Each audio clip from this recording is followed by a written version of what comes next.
Hi there, Wicked Title folks. Cheryl here. And with me today is Jonathan Wilson, CEO of FinCEN Report Company. Jonathan, thank you so much for joining me again. Thank you, Cheryl, for having me.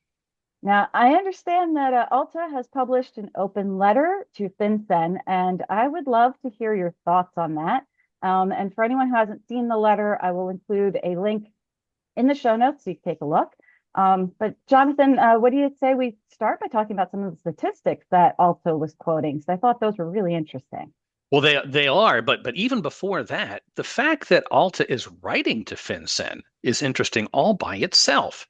If you were the king of Alta and you thought that this lawsuit in Texas was going to make the real estate report go away forever, why would you bother to write? The That is a fact good that point. The fact that they're writing means that they know this isn't over, and we're going to be talking about the real estate rule with FinCEN for a little bit while longer. So Yeah. while they're at it, they want to make a few additional points, and I think that's what the letter gets into. Yeah, and I think it's smart because I think they're right. I can't imagine FinCEN is just gonna walk away. They've been trying for quite some time to figure out how to pierce that veil of anonymity that comes from layered entities buying and selling real estate for a while now. So yeah, I don't think they're just gonna walk away and forget about it. Absolutely true. But you mentioned the statistics. That's really how ALTA starts off their letter. They say, we've conducted this survey of our members, and based on the survey, we've learned all these things. For example, they say that of their members surveyed, 16% saying that the rule was causing delays frequently with closings, and 39% saying that there were occasional delays involved with closings as a result of the real estate rule. So FinCEN wants to lobby, or rather, if ALTA wants to lobby FinCEN, saying, hey, we gave it a shot, and a large percentage of our members said that this was really a pain in the butt for them. Yeah. I'm not really sure how persuasive that is to the government. You know, Yeah. it's the middle of April. We're all working on our tax returns. That's a pain in the butt for 30 million, 300 million some people. Yeah. That's the nature of government. Things are sometimes going to be a pain. But that's the argument that Alta wants to make, that it's a burden on title companies. Yeah, yeah. The statistics they talked about, and maybe, I don't know if it was in the letter or in the other post that they put out with the results of that research, but I also thought it was really interesting the customer resistance that was being seen, the fact that people were actually restructuring transactions just to avoid having to report, and that was really interesting. Yeah, well, put that in scare quotes, restructuring transactions. So I'm an investor. I'm going to buy this property in a non-financed transaction. So it's reportable. Oh, you're telling me it's reportable? I don't like that. I'll just buy it myself. Yeah, From FinCEN's point of view, that's entirely okay because now the right. land records show that Jonathan Wilson bought the property. They can hunt me down. They can find my tax returns. If they think I'm laundering money, I'm an easy guy to find. But Yeah, JBW LLC, that's going to be a lot harder to find. That's the whole reason why FinCEN adopted the real estate rule. yeah, yeah, absolutely. So yeah, it doesn't really thwart FinCEN in some way if you are trying to launder money, but I think some of that customer resistance was probably more fear because they don't know, why is FinCEN collecting this information? What are they going to do with this information? And, probably just a broader distrust of government in general. Yeah. And that's to say, I sort of make a little bit of sport with Alta's argument here. I don't disagree with the conclusion that Yeah, buyers of real property were resistant to the idea of reporting their personal information. At the FinCEN report company, when we were processing real estate reports, we saw that every time. yeah. Almost every transaction involved our customer support people educating the buyer of the real estate why they had to fill out all these flippin' forms. Yeah, yeah. And, there's going to be resistance just having to fill out all that information. And, for those who are buying and selling property regularly, the fact that they have to do it repeatedly, I think is going to get real old for them real fast.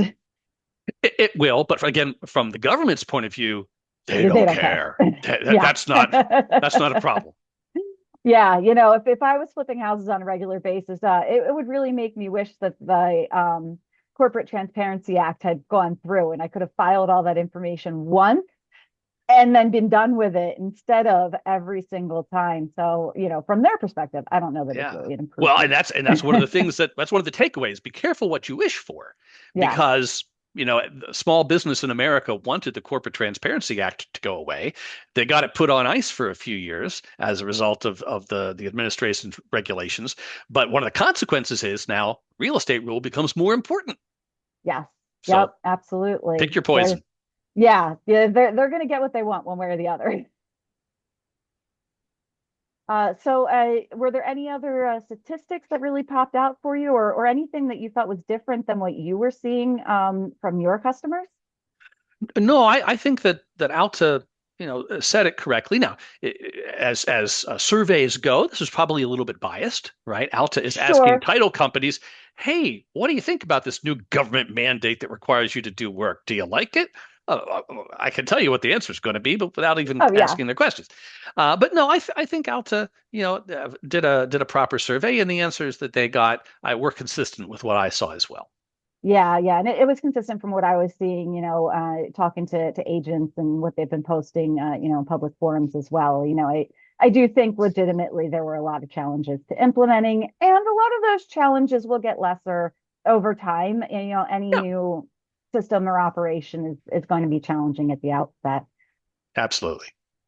So, Alta went on to make a case for some changes they thought would be beneficial that FinCEN could make if they decide to rework the rule. So, what do you think about those changes? Do you think that they were good suggestions? Do you have other suggestions? Well, and so again, I think this is the story behind the story. Yeah, FinCEN thinks, or excuse me, Alta believes that the real estate rule is going to come back one day. That's yeah, why they're writing this letter. And so they're saying in their letter, if it does come back, and we hope it doesn't, but if it does, we want to get some additional exemptions thrown in to lighten this burden that we just told you about with this yeah, survey results, right? So they came up with five new exemptions that they're going to ask FinCEN to add on to the real estate rule. And one is an exemption for transactions below a specific dollar threshold. They didn't suggest a number, but imagine some number that you think would make a difference. Uh, yeah, I understand why Alta wants to ask for these exemptions. I don't know that FinCEN's likely to grant it. yeah. If Especially you're that first one. yeah, if I you're money laundering, you might sell the property for $1, thereby Right. putting it below the transaction threshold, making it non-reportable, and now you've completely circumvented the rule and you're money laundering. So Yeah, absolutely. And that doesn't stop money from actually changing hands, especially in a non-finance situation. Just because they didn't put it on any of the paperwork doesn't mean that money didn't move. So yeah, I don't know that that really accomplishes FinCEN's goals. And I don't know what data FinCEN's working with behind the scenes, but I can't imagine that there's a particular dollar threshold that money launderers are really working with. Buying lower priced properties and flipping them is a pretty good way to make a transaction look legitimate.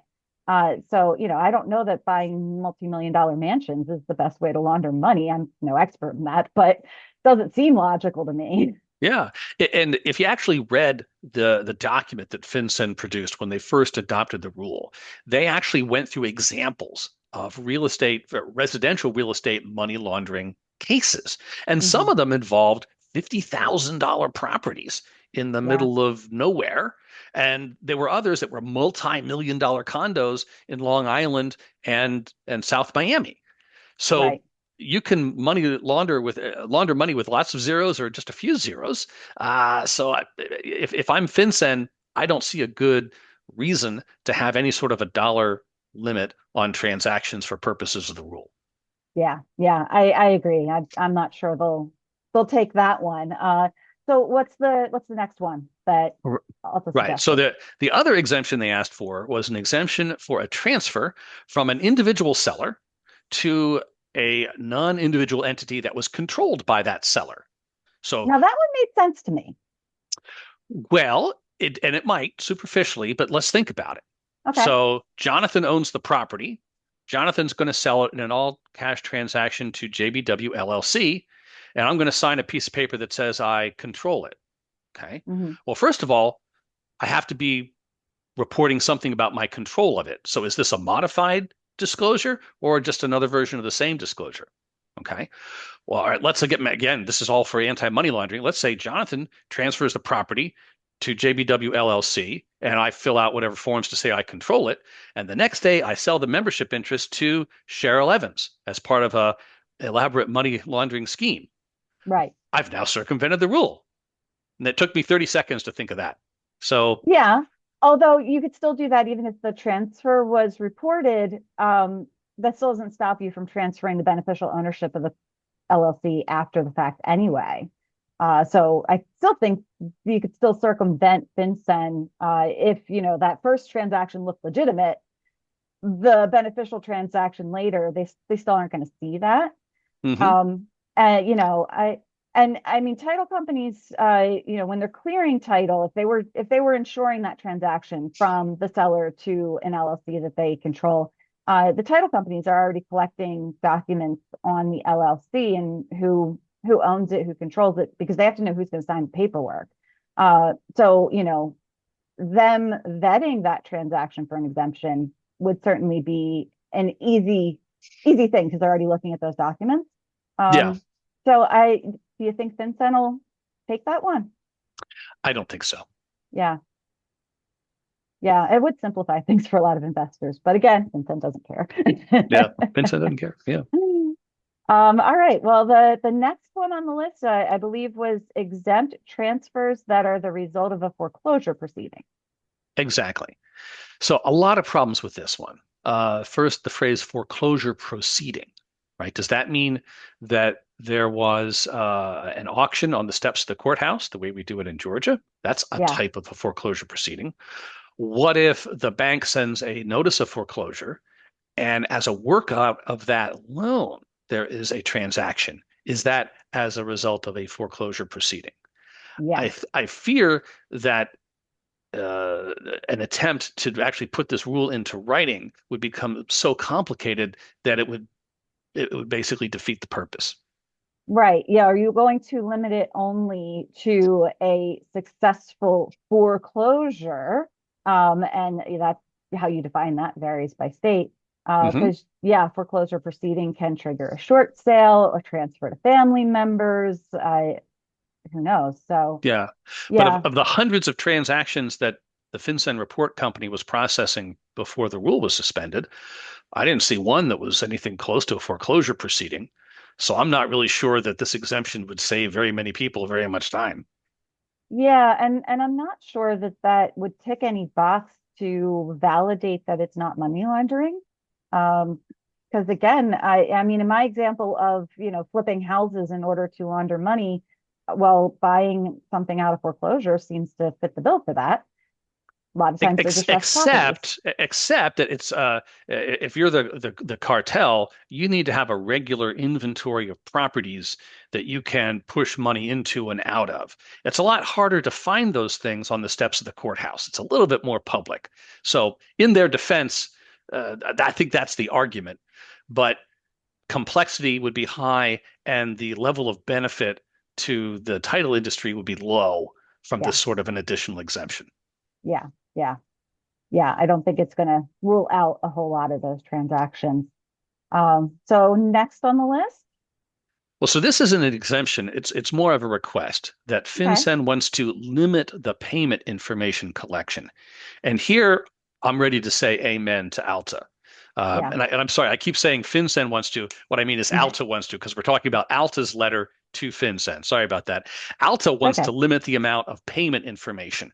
And here I agree with them completely. One of the Yeah. problems with the real estate rule is that when we get around to payment information, it's asking for the total consideration involved in the transaction. And that's not a phrase that the title industry really uses. The title industry talks about purchase price and cash to close. We Right. know those words. Now, it Yeah. turns out that when they're talking about total consideration, the way they actually made the algorithm work in their online reporting, FinCEN had in mind the sum of all the payments made by anybody, and they all need to add up to total consideration. Right. Which is maybe not the sale price. which it almost certainly is not the sale price, but it's also not in the regulation. That's just the way they interpreted their own regulation because the regulation never defines total consideration. Right. If I was the king of FinCEN, I would define total consideration in some logical way and then ask you to demonstrate how the sum of all the payments adds up to that. There you Right. go. And I think that by itself would introduce a lot more clarity into the process and would probably help people who had some challenges when the rule was in effect. Yeah. Yeah. So did they specify kind of in what way that payment information should be limited, or did they leave that kind of vague?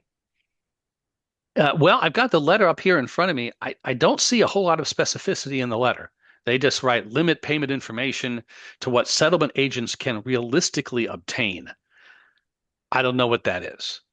Uh, I wonder if they're not thinking simply what is on the settlement sheet, that which, that might be an interpretation. Yeah. yeah, and how about can we just upload the settlement sheet and call it a day and there's all the numbers? Because I mean, total consideration, there could be money changing hands, off the books that the title agent's not going to know happen. Hmm. That happens plenty of times. There's kind of a little side deal to compensate for damage at settlement, from somebody moving out or what have you. But it's not in the contract, it's not on the settlement sheet, and nobody tells the title agent about it. So yeah, total consideration, that's not something you're guaranteed to know. Yeah. Yeah. Again, I would think that FinCEN would benefit if they would either define total consideration and tell us what it means and how to figure it out, or switch to purchase price. Yeah. And again, uh, aiming for disclosures of the type of data that people can come up with. I think that would be helpful. Yeah, well, weren't there some challenges too with kind of validating where funds were coming from because they wanted, bank account information. And I think I remember seeing in one of the forums, somebody was asking, they were doing a transaction where it was back-to-back closings and the money was being sent from one title company to their title company. So then they're asking, well, do I report that other title company's escrow account? Do I have to trace it back to the previous transaction? I think limiting sort of some of that information as well, as far as, where is it coming from? And, I think Alta's letter also said limiting to information that was like on a check or on wire instructions. But I could certainly see buyers and sellers being hesitant to offer up, bank account names and account numbers and things like that. So there may be a variety of ways that payment information could be limited without tying FinCEN's hands in a way that's Yeah, useless to it's them. definitely fair to say that when it comes to the collection of the payment information, that was one of the most difficult aspects of the real estate rule, both Yeah, in terms of explaining it to the buyers as to why we were asking for this very detailed, granular, confidential information, and then applying the real world of conducting a closing against the rather gauzy and inexact language that was used by FinCEN in the regulation. All of yeah, that could have yeah, been improved by better coordination of the FinCEN drafters of the regulation with people who had real world experience in conducting closings. yeah, absolutely. So a lot of room for improvement there. And the last one on the list, I believe, is eliminate the collection of seller or transferor information. Yeah, I'm not really sure why ALTA is asking for that. In our experience at the FinCEN report company, when we were processing these transactions, this was actually the easiest information to get. Yeah, because Um, that was pretty basic. Name, address, it was the kind of thing that you already have in your file, right? Yeah, you would have it in your file. It would be on the face of the settlement statement. It would be in the purchase agreement. Sometimes you have to say, "Oh, wait a minute, is that JBW LLC or is it JBW, comma LLC?" We were Right. clarifying those kinds of details, but I don't really understand why this request was worth making. Yeah. Yeah. So yeah, maybe some limited benefits to their wish list. Do you have some other things that you think they should be asking for? No, I think the Alta letter definitely covers the waterfront and then some. My Yeah. criticism is that they probably asked for some things they're not likely to get, but it doesn't hurt to ask. Remember, Alta has Yeah. many audiences. They want to persuade FinCEN, but they also want to demonstrate to their members that they're adding value. So it doesn't Yeah. hurt to fight the good fight, even if you're not sure you're going to win that good fight, and that's okay. Um, Absolutely. And I mean, the art of negotiation, you should always ask for more than what you actually want or expect so that there's negotiating room. So, it is good that's to true. ask above and beyond because you're But never going to get it all. yeah, my bottom line, though, is that the ALTA letter, again, which was made in public so that all of their members could see it, says if the real estate rule comes back into effect, give us 90 days heads up so that we can get Yeah. our systems back up and running. That was That, my favorite part. yeah, Yeah. that tells me that ALTA is anticipating a future in which the real estate rule comes back in some form or fashion. We don't know Yeah. if it will be in a month or 6 months or a year, but ALTA thinks that it is at least likely, has the potential to come back again. Yeah. Yeah. And I think that was probably one of their best asks, is that it not be brought back in a way that is implemented immediately. Because yeah, it's going to take some time. And they asked for some specifics around um, kind of defining that 90-day window as the signing of the purchase contract, which is a very clear date, as opposed to basing that on settlement date, which can fluctuate. So I think they did a good job there of really defining that in clear terms that really won't oscillate. Hmm. So All yeah, true. yep, it'll be interesting to see where it goes, but it's good. Alta's advocating. I'm sure Alta advocacy event will probably have a lot to say about FinCEN as well. So it'd be really interesting to kind of see what comes out of advocacy as well.